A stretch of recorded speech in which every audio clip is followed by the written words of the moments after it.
Hey, everybody, it's Dr. David with another edition of an Ask Dr. David. Hope you all are doing well.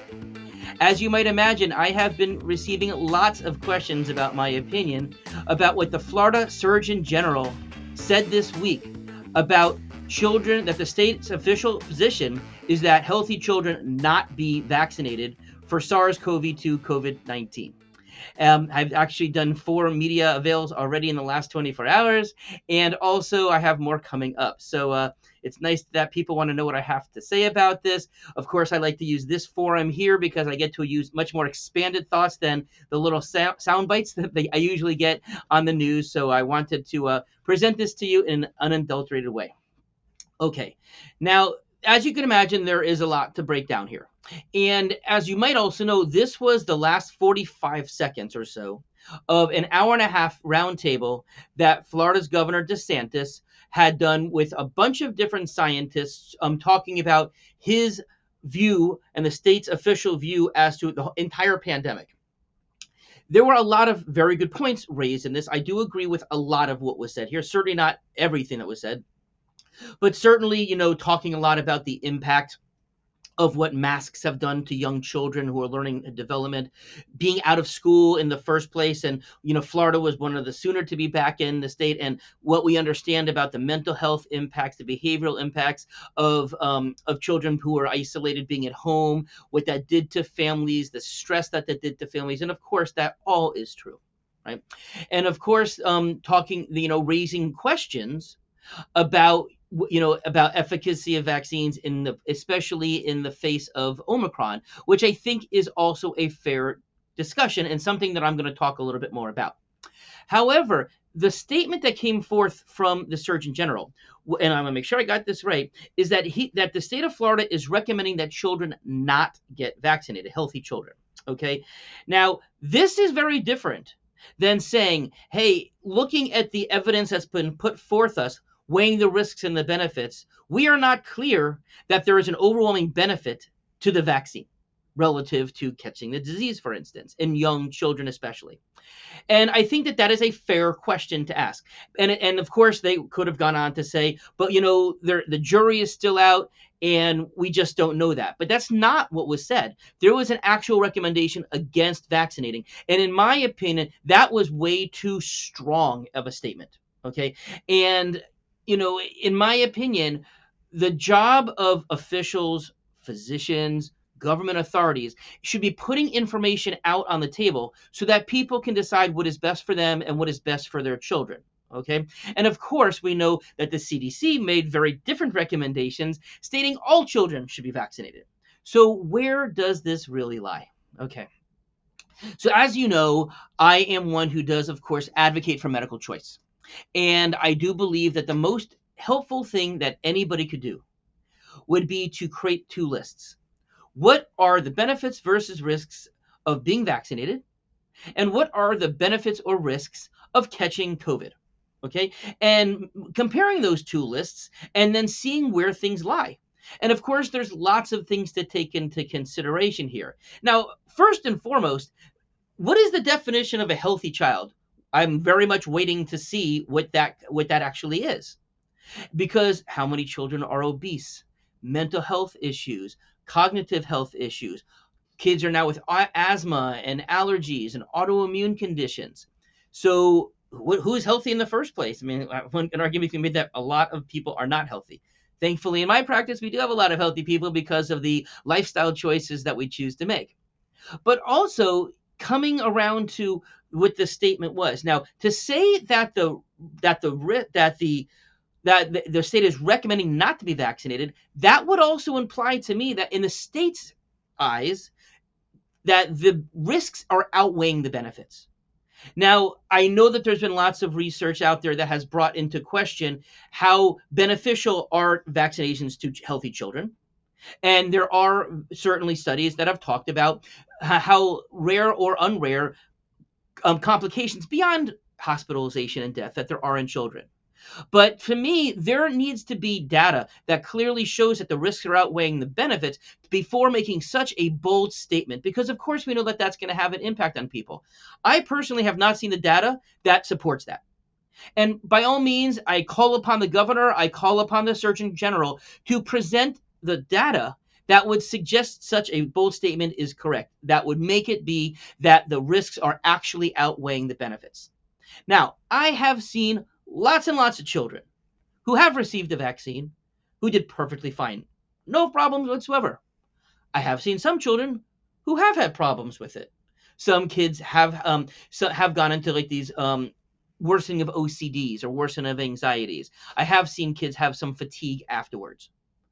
I have seen a very few have long-term issues after the vaccines, but there's been a couple, and I'm certainly not going to say that that doesn't happen. Okay. I have also seen quite a bit, and there are certainly lots of reports of issues that kids can have. Now, the MISC, which is the multi-system inflammatory syndrome in children, MISC. Now, when I last checked, there were about 50 children nationwide who died. Of course, a very small number, but still, if it was your child, it's a very large number. And of course, that's something that people should be aware of. And there were about 2,000, 3,000, maybe I think it was 4,000 of children across the country who have actually had this. And of course, to the point of hospitalization. And that's something that happens rarely, but can happen with SARS-CoV-2 with COVID. We know that kids, especially adolescents and adolescent boys, can get myocarditis.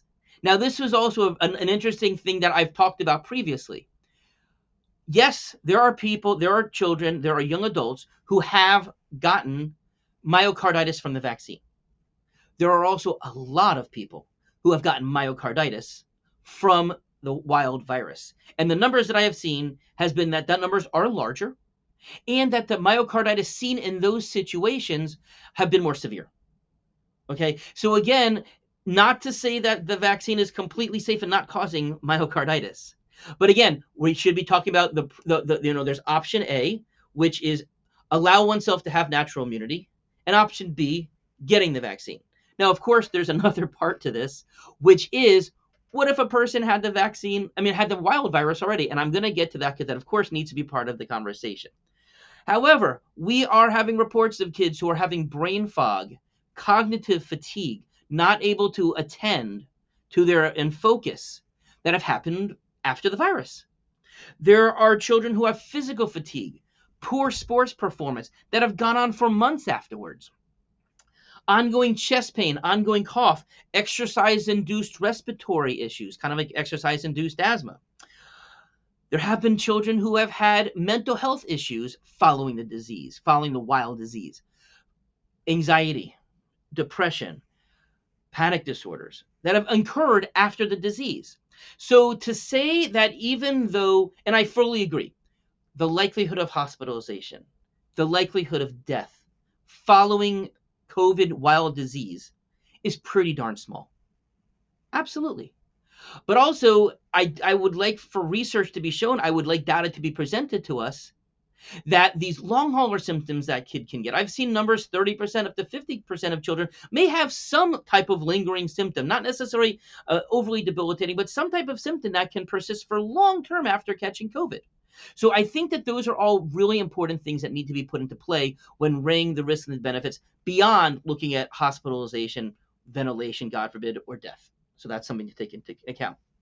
Now, I had alluded to a little while ago about immunity already. And I think that this is why this needs to be a very case-by-case approach.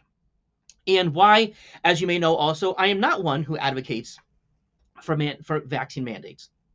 And I'm not one who believes that everybody will benefit from the vaccine. In particular, those who have had COVID already, and especially those who have had Omicron already. Now, we know, because we can check people's antibody levels, we do it all the time around here, we know that if a person has the anti-nucleocapsid antibody, that only shows up in people who have had the wild disease. So if a person has had the disease and tests positive, that is pretty strong evidence that they have immunity against SARS-CoV-2, and especially, again, if it was in the last few months, Omicron. There's also the SARS-CoV-2 semi-quantitative spike protein antibody, which again, if high levels, indicates that there are circulating antibodies. And of course, that can happen from vaccine or from after vaccine or after the wild disease. But what do we know about those from the vaccine? Because of all the breakthrough infections, because of the research that has clearly shown that antibodies derived from the vaccine didn't have wonderful protection against the virus, against Omicron, compared to Delta and the previous variants. We also know that those antibodies were not as effective if you had Delta or one of the previous variants against Omicron as well. So that's, of course, something to take into consideration and why people can do those antibodies. And if they wanted to know where they were from a previous variant, I at least can look at those numbers and say, hey, those are robust numbers, as good as the antibodies that a person has had with the vaccine. And let's face it, we know that if a person had the wild disease, that they have more robust immunity, that they have antibodies not just against the spike protein, and more than likely they have antibodies on the respiratory lining that the vaccine doesn't give, because the vaccine will only provide IgG long-term antibodies, not IgA antibodies. And as we talked about, those IgA antibodies are the first responders. They sit on our nasal passages, back of our throat, in our lung tissue, and they are the first thing that spring into action. Whereas when a person has only IgG antibodies, that's in their blood. And so there has to be a new recognition of a wild virus that stimulates the immune system to then trigger antibodies and signal antibodies to then go ahead and get it. So do I believe that most people who have had COVID have a more robust antibody and more prolonged antibody? Because that's another thing that we're seeing. We are seeing that the antibodies are wearing off, more likely to happen in people who have wild disease, who have had the vaccine, And realistically, what they're actually also showing is that people who have had boosters, that when they get the booster in the boost of their antibody levels, which they clearly do after getting a third dose, but those antibodies are actually going away faster than the boost that had happened after the second dose. So that also brings another interesting question as to, if a person is going to get or choose to take a booster, when should they take it? Now, again, that partly depends on, and if they need it or not, whether they had Omicron. But here's another very interesting question. Because if we know that the antibody levels are dropping off faster when a person has a vaccine, we know that Omicron, although there certainly are children who have had problems with Omicron, but we know overall it's been very clear that for most people, it's a more mild disease. So the question now becomes, if a person gets a vaccine now, how long will those antibodies last? And of course, we have no idea how long Omicron is going to be the major variant. We have no idea whether another one's going to come about. We do know that antibodies derived from Omicron are not just giving wonderful antibodies against future Omicron, including the subvariants BA2, BA1.1, which you may start hearing about, but also relative to those other variants as well. So I think that there needs to be a lot more research out there, and I think that there are many more questions than there are answers. Okay. There's another really interesting question that, of this recommendation that everybody should go get vaccinated, because what do we now know?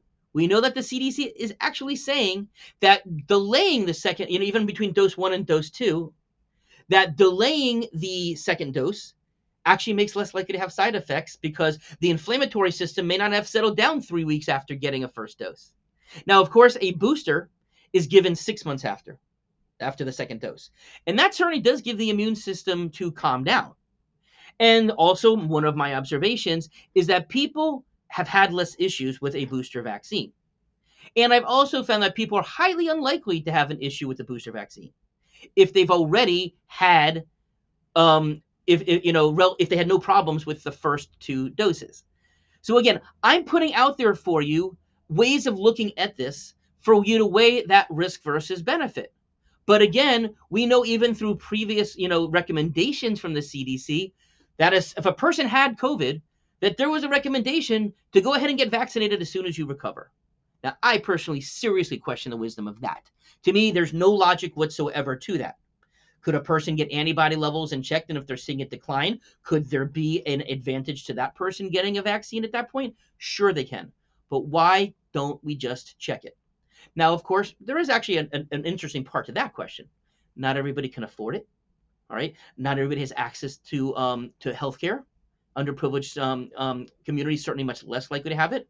Will a doctor even order it? Of course, now I know that some of the online labs are also ordering these two tests, but make sure you get the anti-spike protein semi-quantitative and the nucleocapsid, because there are other antibodies out there, and they are not the ones that I am feeling as confident about. The breakthrough, of course, will be if they ever can measure the B cell and the T cell memory against this, but that's not something that we have available to us.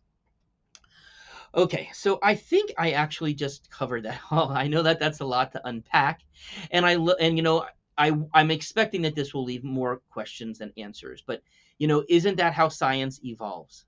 So we are certainly calling on much more data to be released by the CDC, by other parts of government and universities, explaining to us how dangerous Omicron actually was. How dangerous is it to catch COVID if you've had the vaccine already?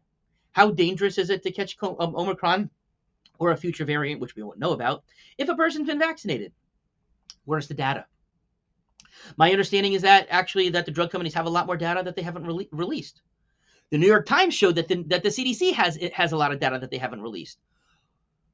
At the very beginning of this, we were told that there would be transparency. Now, that doesn't sound like transparency, okay? And how can we make the proper decision for ourselves, for our families, for our community, me when I'm trying to counsel people, if we don't have that transparency and we don't have as much data? And if we don't have the data, why can't we all just say, we don't have enough data, but we're trying to make the best decision we can? We went into a lockdown situation. In hindsight, we realized it actually didn't make much of a difference. We know that the lockdown certainly ended in Florida much sooner than they did in California and New York. And we certainly haven't seen significantly worse outcomes in the population as a whole for that. But let's face it, when the very first lockdown started, we had no idea how bad this could be, right? In fact, and there was a lot of death. There was a lot of really bad things that happened. When the recommendation came out about wearing masks, I had always felt that the cloth masks were pretty inferior and would question how much what they covered. And it was very frustrating when the CDC came out and said, hey, any kind of mask that's fine. That's not what the research showed. Did surgical masks score better? And does it now still? It does. Do KN95 masks and N95 masks, especially for high-risk people, score better and are not just face dressing like the cloth masks are? They do. Now, of course, what did that do? What did that do long-term for children? And again, we did not see here in Florida any worsening when we started back in school in the fall relative to other schools when just being back in the building where seemed to be a problem. So, there's a lot that goes back and forth on this. I know that you look to me as somebody who's trying to look at this from it as an objective way as possible, in a nonpartisan way as possible, and just put it out there for you. So anyways, I hope that this helps you or confuses you, because I don't mind confusing you, because this is confusing. But again, until there's data out there that shows truly that the risk of being vaccinated is worse than the benefit, I cannot stand by what the Florida Surgeon General said to the level that he said it. Have a nice day.